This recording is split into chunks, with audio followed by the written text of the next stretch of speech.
Hi, and welcome to Hoffman's Hot Seat. I'm Tom Hoffman with 1-to-1 Media, coming to you from the Gartner Customer 360 Summit here in Orlando. And I'm joined today by Dave Capuano, Vice President of Marketing at Vovici, a Verint Systems company.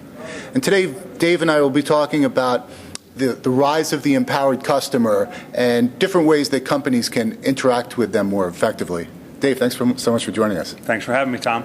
So Dave, what are some effective ways that companies can interact with and support the empowered customer?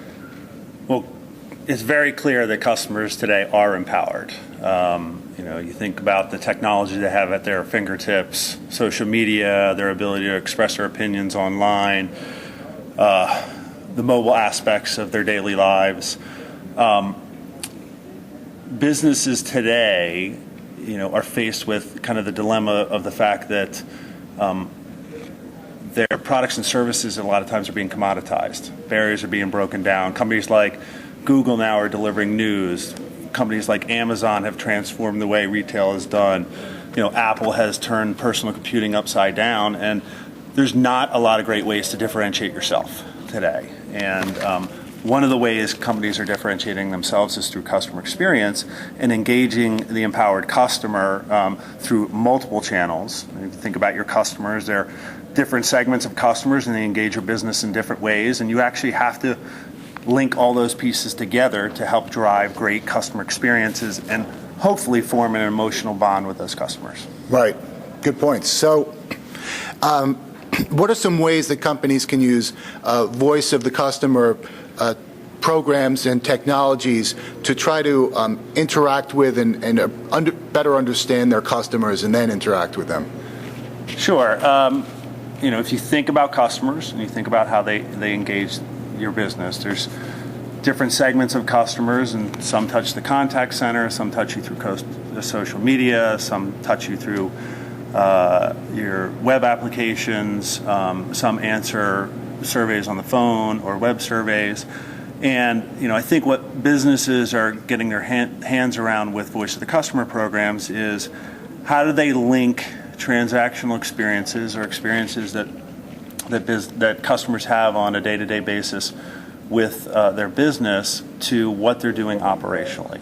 And that linkage between transactional satisfaction, how that drives customer loyalty, and how that customer loyalty can link to financial performance of the business is really the holy grail. And so most organizations are setting up customer experience practices and voice of the customer programs to collect information, analyze it, and then act upon it across a lot of different touch points in their business. Right.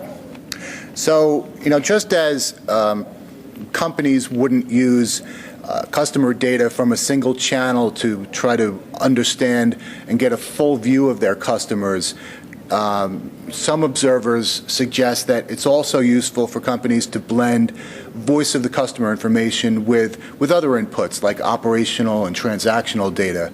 How do you see this? So a lot of our customers are doing that today, right? And if you think about things like transactional surveys, so surveys that are sent out after a customer has an experience with the business, those are typically lagging indicators of operational performance, right? And what most businesses are striving to do is to link those operational metrics to the transactional satisfaction in their business and understand the correlation between that and customer loyalty, because in the end, understanding those linkages allows you to drive towards what's really important to the business.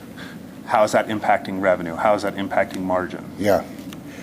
And let's talk about social for a moment. As a growing number of companies are trying to gather customer sentiment in social channels, one of the red flags that's come up are concerns about how customers can sometimes share sarcastic comments about companies and brands. And I'm wondering, how can voice of the customer tools be used to help decipher and make sense of those types of comments? Yeah, I think customers have realized social media can be the squeaky wheel. Most businesses that are doing this well, voice of the customer programs well, realize that social media is an input to their overall program. So they got to look at social media just like they have to analyze recorded phone calls, just like they have to look at chat sessions in their business. And they need to be able to set up operational processes to deal with it. And I think the hard part that the companies are wrestling with social media is they don't know how to deal with those customers in traditional manners like they would if they called into the contact center.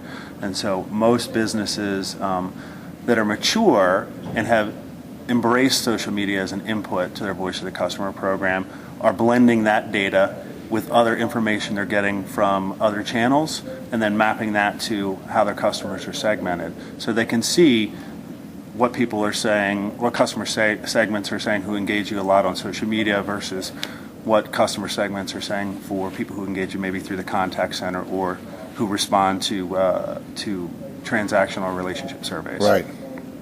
Well, great. Dave, thanks so much for your insights today. I appreciate it, Tom. Thanks.